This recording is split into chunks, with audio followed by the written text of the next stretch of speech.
안녕하세요. 논리와 비판에서 상황 판단을 담당하고 있는 테디입니다.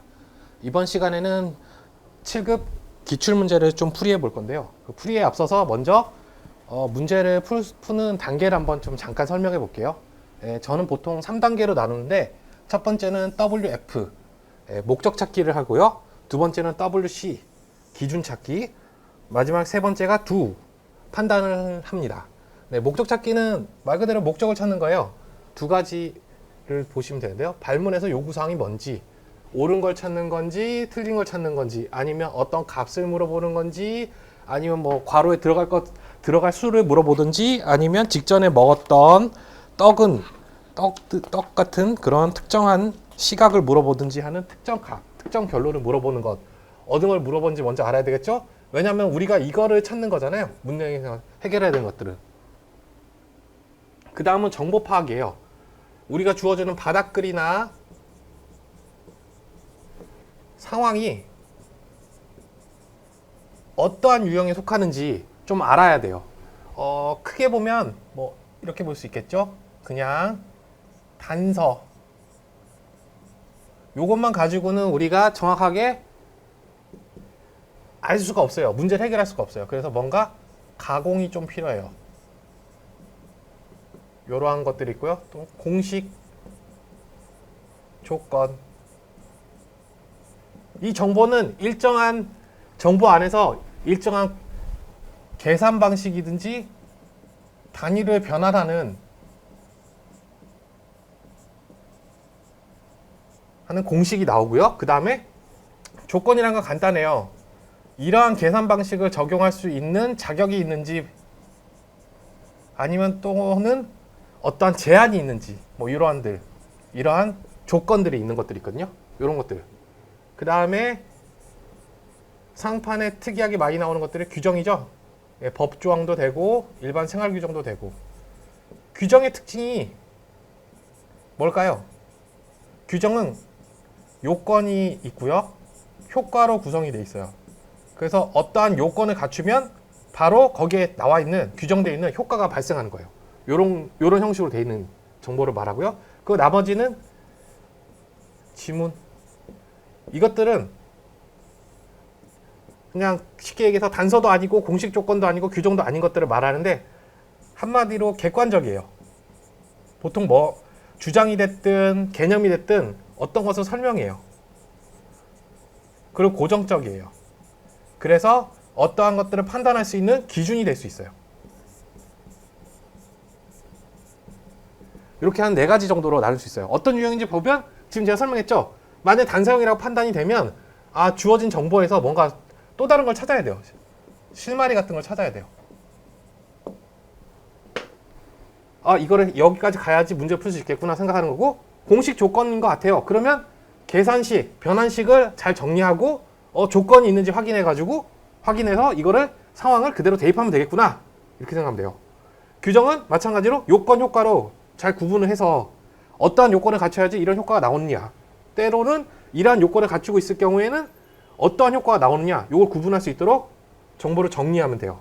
지문은 마찬가지로 어떠한 것을 판단하는 기준이 돼야 되죠. 그러니까 이 기준이 될 수 있도록 내가 이 기준을 정확하게 알 수 있도록, 이 기준을 판단할 수 있도록 조금 간단하고 명료하고 정확하게 정리를 해놔야 돼요.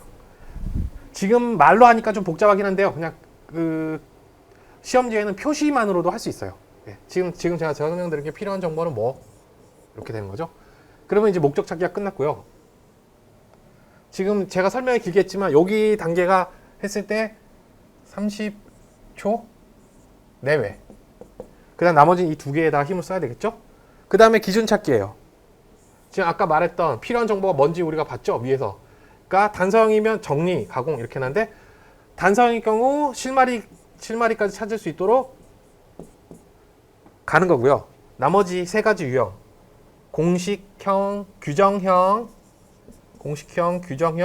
그 다음에 지문형 같은 경우에는 주어진 정보를 잘 정리하면 돼요.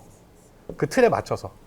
공식형은 얘기했죠? 공식이랑 조건. 그 다음에 공식 같은 경우에는 계산식에서 보통 원칙이 나오면 예외가 나올 때가 있어요. 이런 것들 주의해서 하면 되고요. 규정 같은 경우는 요건과 효과로 나누는데 요건에서도 예외가 나올 수 있고 효과에서도 예외가 나올 수 있어요. 그러니까 그런 식으로 구분하면 되고, 지문 같은 경우에는 내가 이걸 가지고 옳고 그름 판단하기 때문에 그 판단할 수 있도록 간단 명료하게 정확하게 그 지문에 있는 것들을 필요한 부분만 추리고 요약하는 이런 것들을 하는 거예요. 그러고 난 뒤에 적용한 대상이 있을 때가 있죠. 그럼 적용 대상들을 뭐 보통 여기 상황으로 나올 때도 있고, 보기에서 나올 때도 있고, 선지에서 나올 때도 있고, 또 특별한 경우에선 발문에서 조금 나올 때도 있어요. 이런 것들을 기준, 우리가 위에서 얘기했던 이러한 규정이라든지 공식이라든지 아니면 지문에 나오는 기준이라든지 아니면 단서라든지 실마리라든지 이런 것들 적용할 수 있도록 분해를 해야 돼요. 예를 들어 볼게요. 규정 같은 경우에는 요건을 갖추어야지 효과가 발생하죠. 그러면 거기 나와 있는 대상을 요건에 맞춰서 대상을 분해를 해줘야 돼요. 이거는 실제로 문제 풀면서 보여드릴게요. 예, 여기까지 하고 그 다음에 마지막으로 판단에서는 작용을 한 게 이해, 내용적 동의성이 있는지 찾고요. 추론, 우리가 주어진 정보에서 과연 이게 나올 수 있는 선지냐, 나올 수 있는 복이냐, 이런 것들을 찾는 것을 추론이라고 하고요.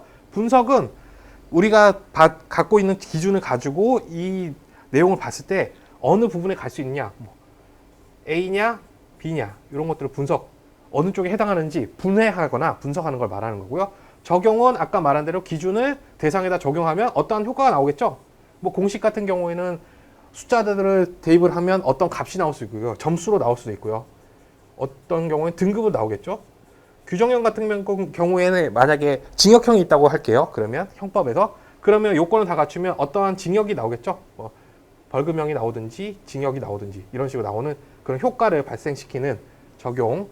그 다음에 선택 같은 경우에는 몇 가지 종류가 있어요. 이렇게. 그래서 어떠한 기준에 맞춰서 해당하는 것들 2개일 수도 있고 1개일 수도 있고 3개일 수도 있죠. 이런 것들을 판단하는 선택. 이런 식으로 해서 하는데 보통 문제가 쉬울수록 이 2단계, 2번 단계와 3번 단계는 결합돼서 돼요. 결합돼서 이루어지니까 그런 부분들은 문제 풀면서 제가 한번 실전을 풀면서 설명을 할게요. 추상적으로 이렇게 일단은 진행을 제가 풀이하는 방식들은 이런 단계를 거친다. 이걸 살짝 들어놓고 시작을 하면 좋을 것 같아서 잠깐 짧게 영상으로 만들었습니다. 네, 감사합니다.